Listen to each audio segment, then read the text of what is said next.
Hello and welcome back to Salon Talk. It's Monday and I'm going to answer a question that I think that my followers need to hear the answer to. I'm growing on all of my platforms and I'm just so thankful to God for that.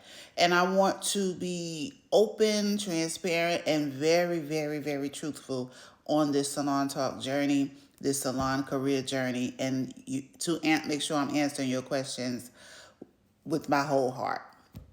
The question was asked, what was my real passion for being a businesswoman?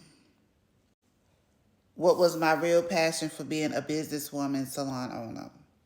My passion was I was afraid to be a drug dealer's wife.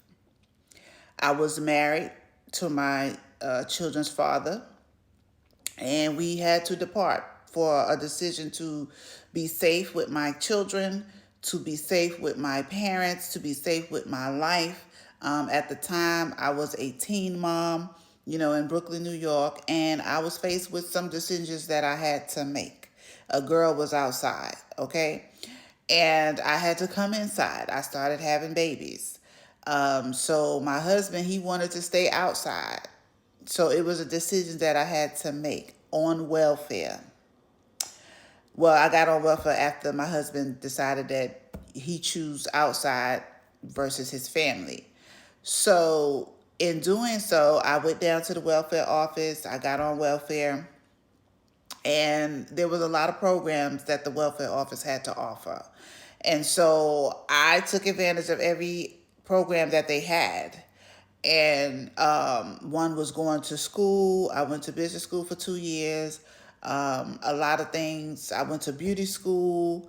And when I finished all of the programs and finished all of the things that welfare had to offer me, I went back down, me and my father went back down to the welfare office, and my father he signed the papers to release me from welfare because I no longer needed it.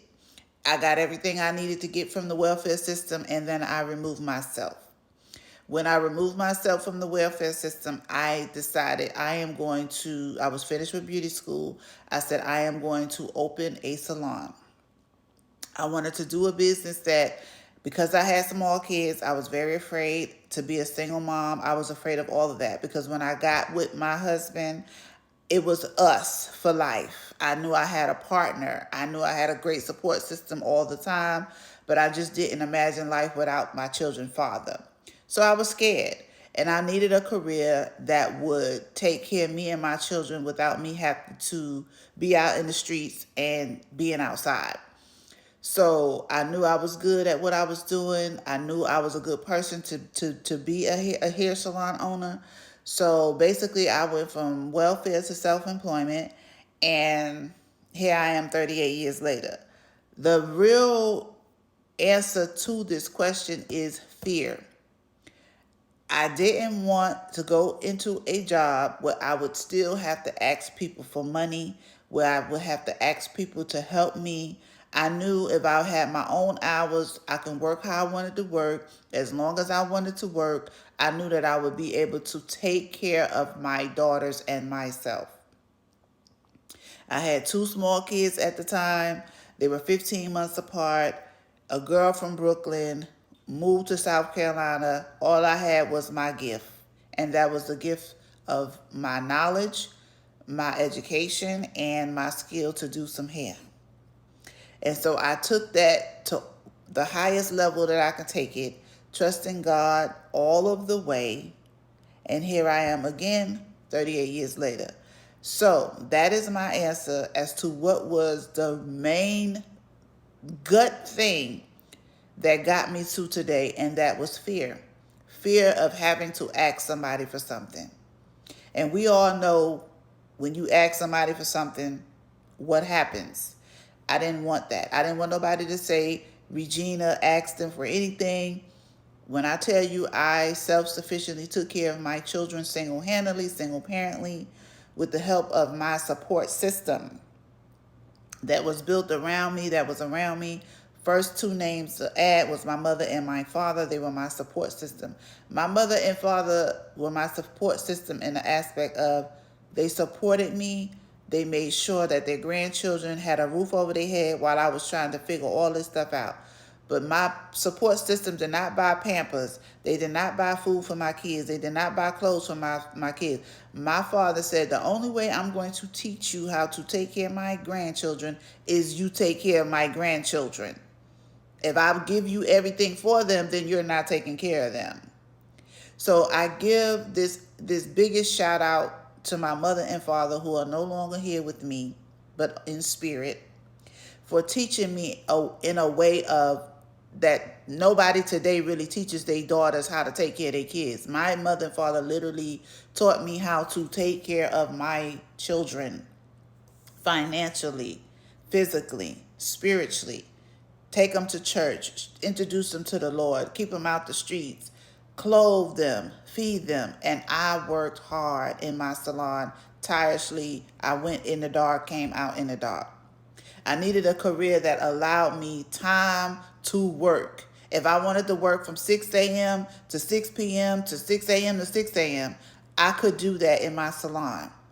And what did that do? Afford me a life where I didn't have to ask anybody for Pampers, for clothes for my children, for food on my table, help me pay my light bill. I never had those problems because I worked in my salon.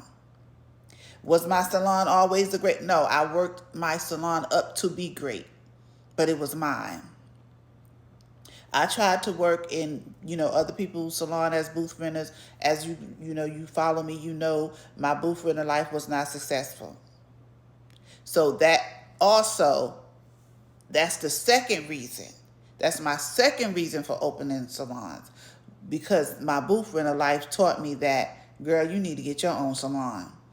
Because you can't be out here dealing with these people. You're going to be in jail. And I got to take care of my kids. Anything that was causing conflict and was causing me to, do something wrong, I stayed away from that. I stayed focused. I grinded. I took care of my children. And I'm here today.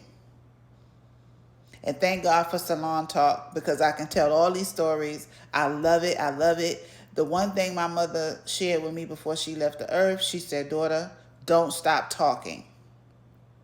And so Salon Talk is me not stopping talking.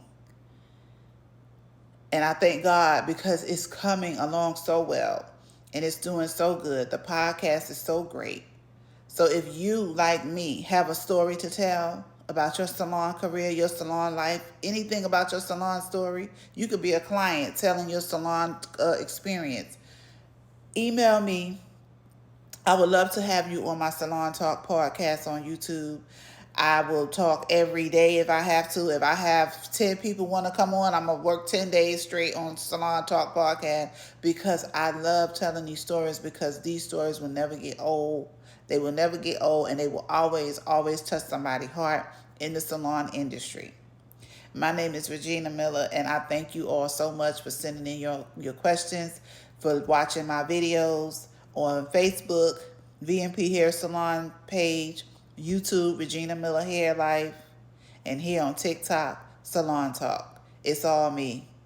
Thank you so much. God bless. Until tomorrow.